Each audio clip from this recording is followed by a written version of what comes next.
What's the messaging going into the final preseason game? I'm assuming you don't have a message for vets and rookies, but I'm just curious, like, what do you want the guys to leave out Compete. there? I mean, give everything they have. Don't keep anything back. I mean, we're going in to win. That's our mantra every time we step on the field. If you're keeping score, we're going to win, and we're going to compete. So I want them all to connect, play together, play for one another. But ultimately, they go to do their job and do our job, which is to go in there and get a victory, playing the way we play, which is fast and physical, and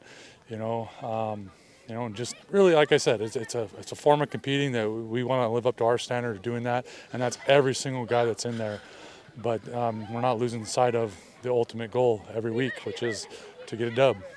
Are you happy with the intensity of what you saw on the field, like for 2 days prior to the second and last preseason game? So are you happy with what you saw? Yeah, I'm happy. Every single day I watch our guys on the field. I have not been disappointed one day, whether it's in a meeting or on the field, the way our guys are approaching each and every moment of the day.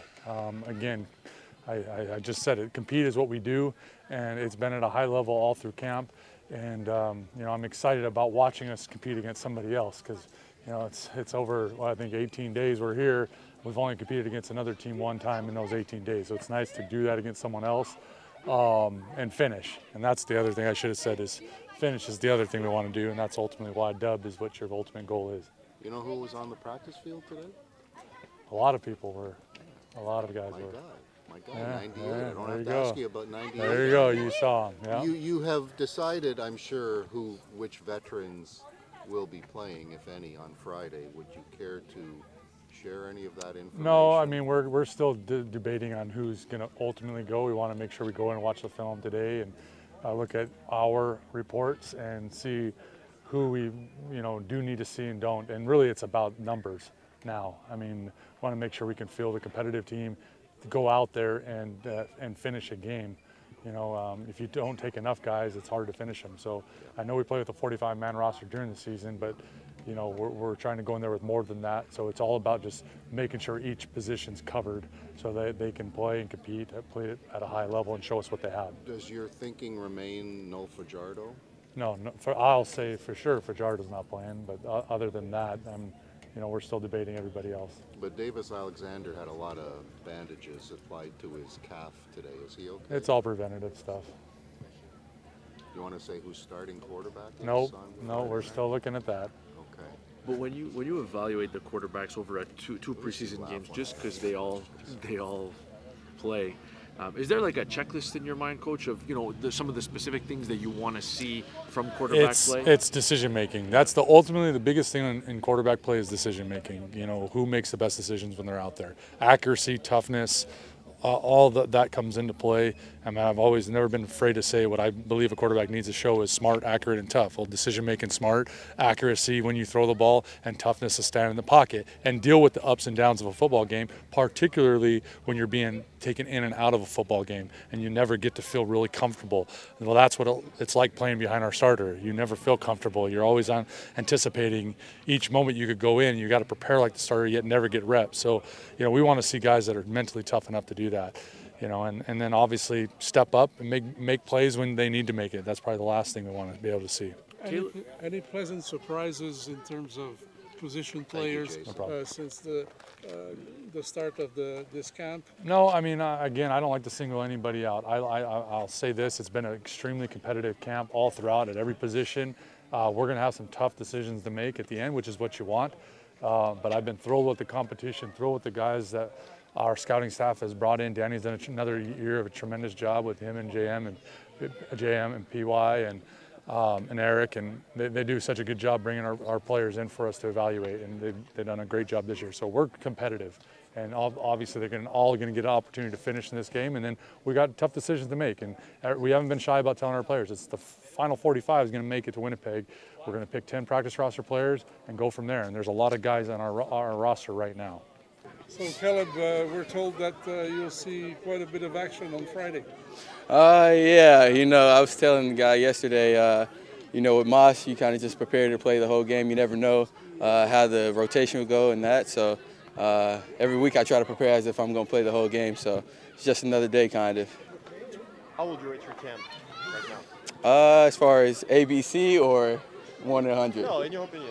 I think I had a pretty good camp overall. You know, of course, I think it's ups and downs with whatever you do, and you learn lessons in whatever you do. So, some lessons I've learned that I didn't learn from last year. So it's always good to learn, and if you're learning, you're growing. So I feel like I'm continuing to grow, and that's a positive. And what are the things you learned? Just how to be more efficient, quicker, and more consistent as a quarterback.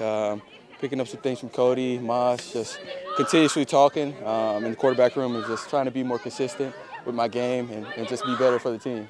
So how will you rate your camp on that? It's a tough one, right? Yeah, I know it's a tough one. I'll say it's better than last year, so I really don't know as far as number-wise, because I don't want to get myself too high or too low. I think I'm just, like I said, had some good things, had some bad things, or not really bad things, but things I can learn from, and you know, just continue to grow from there.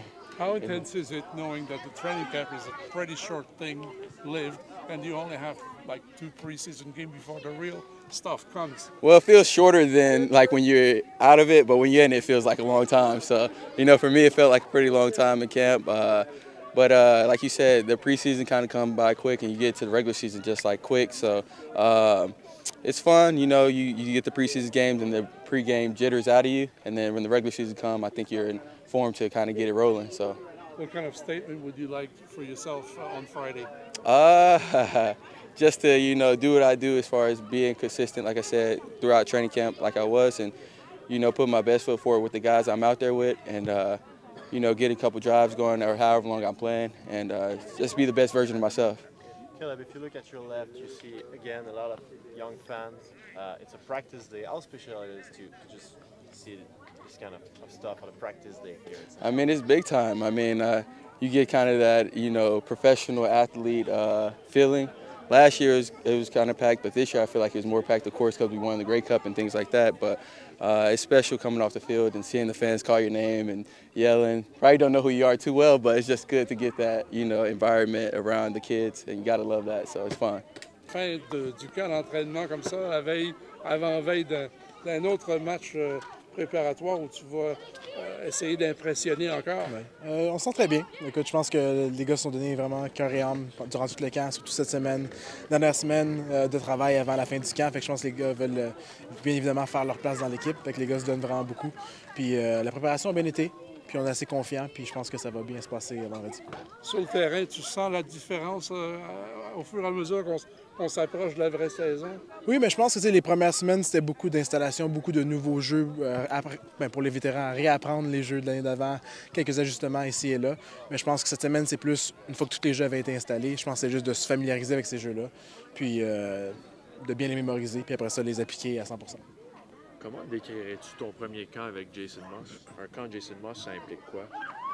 Ça demande beaucoup d'habileté. Il parle de ATE, d'habileté, toughness, puis d'effort. Puis je pense que c'est ça que les gars ont donné ici. Ça se voit, ça se sent dans les estrades, ça se sent sur le terrain. Les gars se donnent cœur et âme, puis ils veulent faire partie de cette équipe-là. C'est une équipe spéciale, c'est l'équipe du Québec, c'est l'équipe francophone et anglophone, les deux mergent ensemble. Puis je pense que c'est ça que les gars veulent. C'est ça qu'on veut représenter en tant qu'équipe. Puis, ouais. C'est pas mal comme ça que je qualifierais le camp de Jason Maas. Pour un vétéran comme toi, ouais. Y a-tu, quand tu embarques dans un match pré-saison, le dernier match pré-saison, y a-tu comme une checklist que tu as dans ta tête que je vais accomplir ça et sortir du match? Non, je pense que, en tout cas, personnellement, pour moi, ce serait de simplement faire mon travail, les assignations que j'ai sur certains jeux ou sur certaines unités spéciales, de m'assurer que je fasse mon travail, que je fasse mes blocs, que je fasse mes lectures, que je fasse mes attrapés, puis juste faire ce que j'ai besoin de faire pour pouvoir bien me démarquer. Le calendrier est quand même assez bizarre. Match pré-saison vendredi, puis là on commence jeudi. Ouais. Comment est-ce qu'on se prépare pour ça?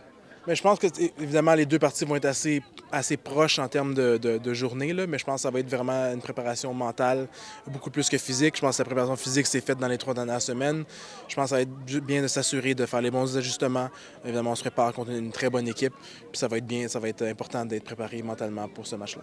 On peut imaginer que les Blue Bombers vont vous attendre de pied ferme. Pour eux, ça va être littéralement le match revanche. Ouais. Certainement.